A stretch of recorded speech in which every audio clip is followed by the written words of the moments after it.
किलोमीटरसाठी पलीकडून गेला तो व्हिडिओ असा बाबा हे व्हिडिओ कारण दिशा सूर्याची विरुद्ध गेला आता झालं सुरू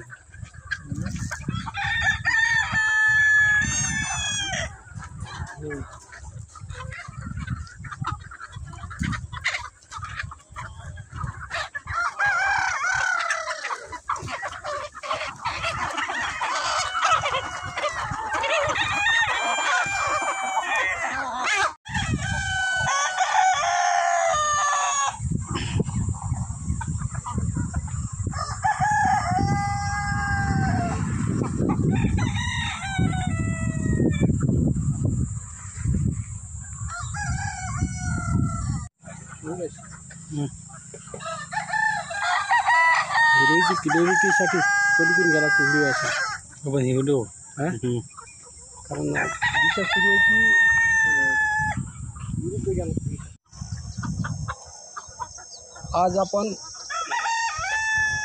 वाघागड येथे एक उत्कृष्ट पोल्ट्री फार्म ज्याला आपण पारंपरिक पोल्ट्री फार्म म्हणू शकतो आणि अशा पोल्ट्री फार्मचे मालक आज आपल्यासोबत आहेत ते आपल्याला सविस्तर माहिती देतील की या व्यवसायाकडे ते कसे वळले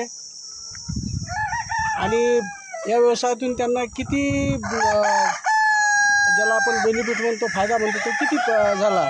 तर सर्वप्रथम आपलं नाव सांगा। मी हरिराम काकड। मी इथं आता नव्यानंच व्यवसाय चालू केला। सुरुवातीला मी 1200 पक्षी आणले होते ते एका दिवसात। त्याला आता आज जे पाहता तुम्ही हे 6 महिन्याचे झालेले पक्षी आहेत। काय दरानं आपण पक्षी विकत घेतले? मी ते आणले होते 27 रुपये नगानं एका दिवसाचा पक्षी। एका दिवसाचा पक्षी 27 रुपये नग। हां। आणि त्याला जो मेंटेनन्स खर्च वगैरे जो लागतो तो हा किती लागतो? दररोज जवळपास 1800 रुपये जवळपास खाद्य लागते त्याला। त्याचं जे फीड असते ते फीड। आणि नवीन बेरोजगारांना जर हा व्यवसाय करायचा असला तर त्याबद्दल आपण काय सांगणार बेरोजगारासाठी? नाही ते करायला आवश्यक आहे, काही हरकत नाही, पण आपल्याकडे जागा, शेड, पाणी, लाईट ह्या सगळ्या गोष्टीची आवश्यकता एकदम आहे याच्यात करायचं जर म्हटलं तर। आणि करण्यासाठी चांगला उद्योग आहे, करण्यास काही हरकत नाही। आणि त्याच्यासाठी आपल्याला वेळ द्यावा लागते। वेळ देऊन जर तुमच्याकडे जर वेळ असेल तर तुम्ही हे करू शकता। आणि हे त्याला जे लागलेलं भांडवल आहे, ही शेती आहे, शेड आहे, तर सर्वसाधारण एका नवीन बेरोजगाराला जर ह्या सगळी गोष्टी सुरुवात करायची आहे तर सगळी सुरुवात करण्यासाठी त्याला मिनिमम हा लागणारा जो खर्च आहे हा किती येतो? मिनिमम खर्च असा आहे की आपल्याला बंदिस्त करायचा आहे की मुक्त संचारमध्ये करायचा आहे। हे 2 प्रकार येतात त्याच्यात। मुक्त संचारमध्ये किती खर्च कमी होऊ शकतो? मुक्त संचारमध्ये दिवसाचं जे खाद्य आहे ते वाचू शकते। त्याच्यातनी तुम्ही जसं तुम्ही वेस्टेज जे भेटते भाजीपाला वगैरे किंवा आणखी दुसरं किंवा शेवगा, सुवा, गुळ हे जे खाद्य आहे हे तुम्ही दिवसा टाकू शकता त्याला। आणि संध्याकाळी जे आहे त्याचं जे फीड येते ते फीड देऊ शकता तुम्ही। हा फायदा आहे मुक्त संचारमध्ये। आणि बंदिस्तमध्ये हे आहे की तुम्हाला 24 तास त्याला सकाळी खाद्य लावावं लागते आणि संध्याकाळी पण खाद्य लावावं लागते। हा फरक पडतो। तर तुम्हाला हे कुक्कुटपालन सुरू करून किती दिवस झाले? आता मी सध्या पहिलीच बॅच आहे, 6.5 महिने झाले। 6.5 महिन्याच्या पोटी तुम्हाला याच्यात इन्कम किती झाला आतापर्यंत? आतापर्यंत जवळपास आता सध्या आपण कोंबडे आणि अंडी विक्री चालू केली तर जवळपास एक 70-80 हजार रुपये झाले समजा अंदाजे।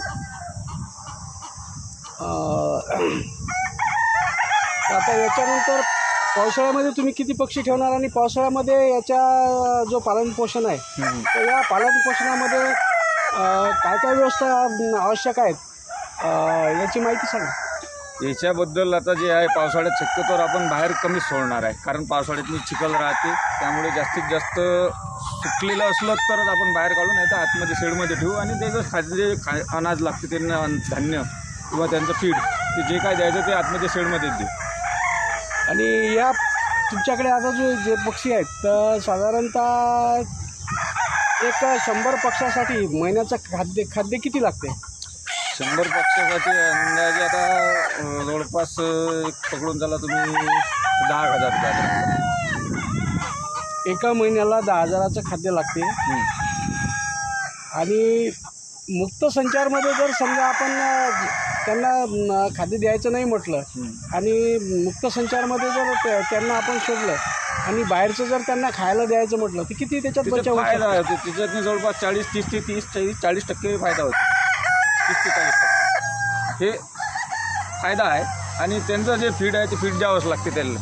ती जर नाही दिलं आपण तर जसं आपण अंड्यासाठी कोंबड्या आणल्या तर मग त्या अंड्याची आपल्याला पाहिजे तेवढं भेटत नाही. त्यासाठी ते देणं आवश्यक आहे. आणि आपल्यासोबत आहेत बाबाजी. काय नाव आपलं? मी गजानन देशमुख. राहणं कुठं आहे? राहणं यांच्या घराजवळ. आणि किती दिवसापासून आपण इथं कार्य करता? जसे मी 1 ते 2 महिने झाले. आणि आपलं कार्य काय इथलं? मी राखण करतो आणि दिवसभर यांना पाणी पाहतो. यांचं पोल्ट्री फार्म बघून तुम्हाला काय वाटते की नवीन जे बेरोजगार मुलं मुली आहेत त्यांनी काय करायला पाहिजे? हे केलं फारच चांगलं, उत्तम चांगलं आहे. मेहनत भरपूर आहे पण चांगलं केलं तर प्रॉफिट चांगलं मिळेल. दुसरं काही नाही, पण करायलाच पाहिजे. नोकरीच्या बंधन करायला नाही. आज आपण वाघाकडे इथे आलो आणि इथले जे मालक आहेत त्यांची मुलाखत घेतली. मुलाखत दिल्याबद्दल त्यांचे अभिनंदन, हार्दिक अभिनंदन.